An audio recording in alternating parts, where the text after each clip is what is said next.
Day one of the prep for regionals begins. We are 14 weeks out. I am so excited to get going on this, and because I just did a meet, my focus is higher than it's ever been right now. I'm so hungry to get my numbers up and just better myself and improve in strength. I am competing in the 93 kilogram weight class. That's the 205 weight class. Everyone keeps asking.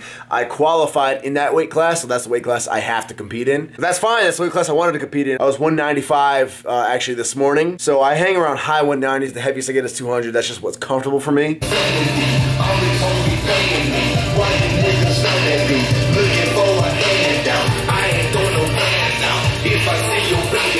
Woo! We got the monolith back. I'll try not to break it this time. I still get comments about how this gym is always dead. This gym is not a gym. It's basically a studio. I mean, it's technically a gym, but it's not a commercial gym. It's a privately owned studio space. The owner has turned it into his gym, and he just lets a select few people that he knows basically pay some dues to stay training here. We all just pay enough just to keep the lights on in this place. So it's pretty awesome. Kevin Rossi is the guy's name, and I believe these are all his medals in powerlifting. Dude's pretty awesome. He did a lot of USAPL. He's done RPS. Matter of fact, that's the owner right there. That's Kevin. That's him squatting 600 something. I don't know what that bar weighed, so it's a lot of weight, 6 something. And that was actually right in that monolith there at a mock meet that was done here. This week is very light, almost like a deload. I rested all last week besides that heavy bench.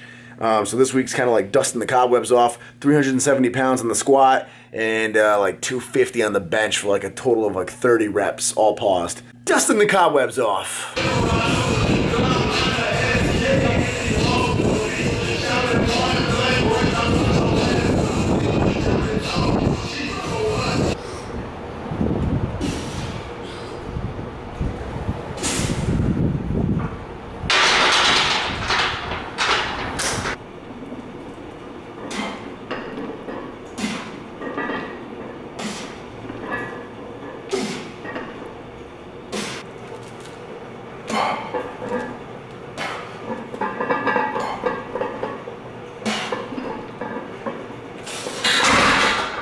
The next day, light deadlift day, 405 for a bunch of sets and reps. That's it, nice and easy. I'm showing you guys week one of this training, so I want to show you guys all sides of a prep towards a meet. You've seen a lot of the heavy, exciting stuff at the end of this last prep, so I want to show you the not so exciting, light stuff and how we ease into everything with about 70% of our max.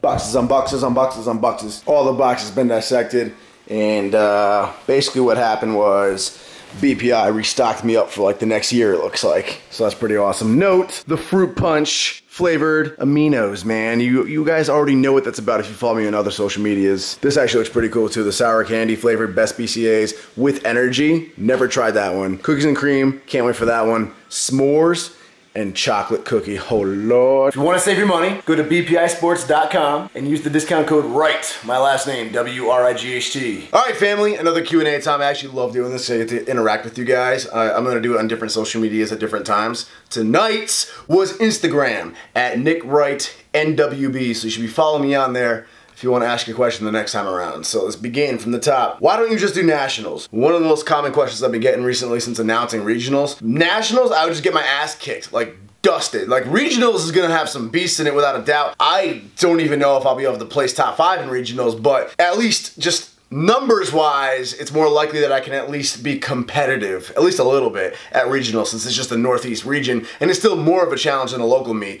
But nationals is the entire nation, and with my total, I wouldn't even make like the top 20. Though it is in Orlando, Florida, which could be a lot of fun. Like I could see like just going down there, competing, trying to do the best I can at nationals, hit some PRs, and then spend the next few days like visiting the parks down there like Disney and Universal. That could be cool. So I know like Sean Noriega has been telling me to do it, and everyone else says the experience would be really cool, but I'm not one for like competing in something just for the experience. Like I want to compete in something to actually compete. So, but the fact that it's in Orlando might make me try it. I've been watching your videos since 2009. Sometimes you mention about your views on YouTube not being as high anymore. Just my opinion, why don't you move to New York, LA, or any bigger cities? Maybe a change of environment. I mean, I've thought about that. I don't really personally think it would make a difference for me. Like even Max Tuning said that.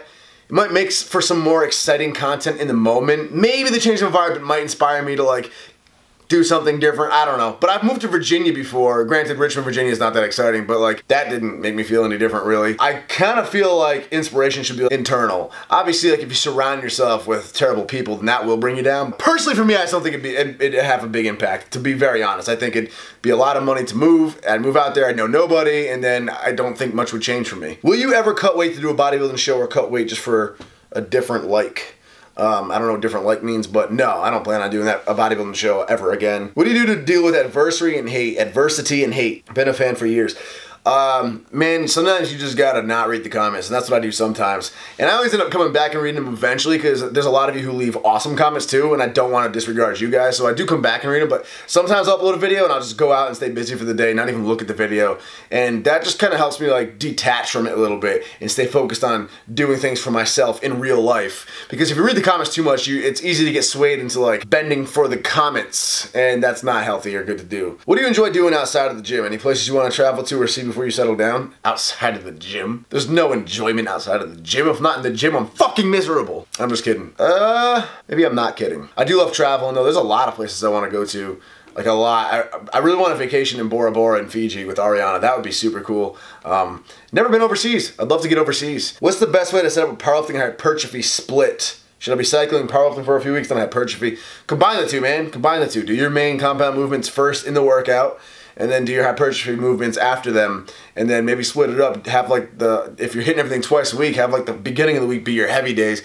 The second half of the week be like a little bit more rep work. What's your current relationship with Boston Lloyd? Like him, hate him? I'm cool with Boston, man. Me and him are still like friends. We're not close, but we're still friends. I texted him just the other day about something random. I can't remember what it is. We're still cool as hell. He's in Florida now though, so I just never see him anymore. What's your motivation? To get strong. Seriously, to get way stronger. Most specifically, get strong enough to possibly place top 5 at regionals. That would be ideal. I pull conventional, but I want to start pulling sumo. Should I stop doing conventional and focus on perfecting sumo, or should I train both? Any advice would be appreciated. I would take some time to really lock down the sumo technique, because there's a lot that goes into the sumo technique. And then once you get it going, then you could definitely do both, because to become strong in both is obviously never a bad thing. What are your plans for the future? Are you going to revamp your YouTube channel, or do you feel yourself moving away from it? Possibly moving away from YouTube. I don't see myself going to any great extents to revamp it, as far as like, I'm not going to start switching up my editing or get a drone or anything like that, just because I've been on YouTube for a long, long time, man. I've had my time. I've had incredible things happen to me from being on YouTube. Seriously, so I'm grateful for the time I've had, and I'm still posting for enjoyment. I love documenting my strength progress, and that's how I started YouTube in the first place. I started just by posting my bodybuilding progress. Before I even realized people were watching my videos, I just put it up there for myself to look at, and that's what I'm doing now with powerlifting, and I really like it. And I've definitely seen in the comments there's a lot of people that do like that content and appreciate it. It's obviously not the mainstream content, but yeah, man, that's just, I don't really like to think about the future too much with that stuff. Just try to stay moving day by day and always focusing on what I enjoy doing. If you had any advice for someone starting on a YouTube channel in the fitness space, any tips would be appreciated. Just be passionate about something, man. You need to have something that you're really passionate about sharing and documenting, and just focus on pursuing that passion and simply share that passion via YouTube as you go. Too many people try to focus on just YouTubing to try to get a huge following and become YouTube famous and stuff, and it won't work that way. Your channel will flop that way. So just have something to focus on and be passionate about sharing it, and that'll allow you to stay consistent, and eventually your following will start to catch. Do you plan to always compete at 93 kg, which is 205 pounds, or will you cut down to the 83 kg class, which is 183 pounds? Good job at your last meet. Thank you. For right now, I'm staying at 93 kg just because, one, I qualified in this class, so I have to do this class at regionals, and two, it's just, everything's been feeling great, knock on wood. You know, this could be a situation where I was never a good 183er. Maybe I'm better suited to lift at a heavier body weight. I'm about 5'8", and there's plenty of people that are around 5'8" in the 183 class, but 5'8" is also like that height where it's like you could fill out pretty easily around 200 pounds as well. So I could find that 200 pounds, like this is the weight class where my body might just find its sweet spot, and suddenly my lifts start going up, and I might actually become competitive in this class down the line. Unlike the 183 class, where maybe just I was never going to be a good 183er. And that's happened before with other various lifters. I've seen lifters be all right in one class, jump up to another class, or jump down to another class and suddenly soar. So we'll see. I could also do this regional meet and then realize I hate being this heavy and then go back to 183, and maybe this heavier weight will get some momentum moving, so I'll be better in the 183 when I go back. You know, who knows? For now, I'm just going by what feels best for my body to lift at, and right now it's this body weight. I'm very happy with where I'm at, both in size, weight, and strength right now. Ever come to the Midwest? I was there last year in Chicago. Would you ever consider creating a powerlifting gym of your own?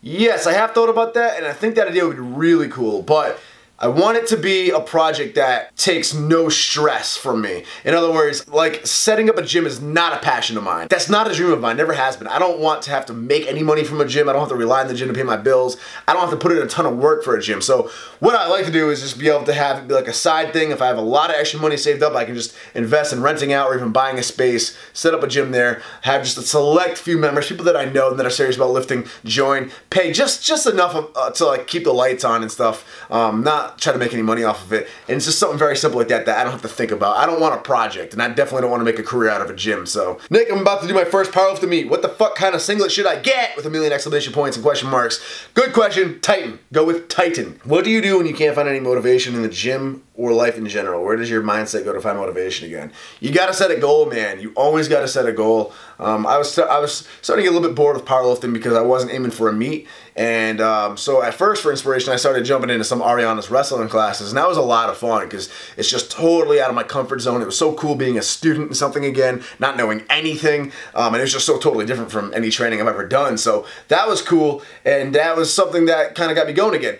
Then Brett basically made me do a meet, and I'm so grateful he did, because as soon as I did this past meet, my motivation for powerlifting is way up now, highest that it's ever been. And now as soon as I did that meet, I immediately bought my entry fee for regionals. So I'm forcing myself to do them now. And now I'm motivated, man. So set a goal and do it. Step out of your comfort zone. Don't just do like, I want to lose this much in 90 days. Set a goal. I want to do a photo shoot in 90 days. I want to step on stage in 90 days. Set a goal that's out of your comfort zone. Why are you against home gyms? I know you used to have one. What happened? Not against them, but they are a pain in the ass to move. Like when you move to a different house, having to pack all that stuff up, running up the staircase, load it into a truck, sucks. So I vowed never to get another one again until I'm in a house that I know I'm settling down in, like in there for good, or at least like a decade or more. They're just a pain in the ass to move. And then I don't even end up using my home gyms all that often anyway.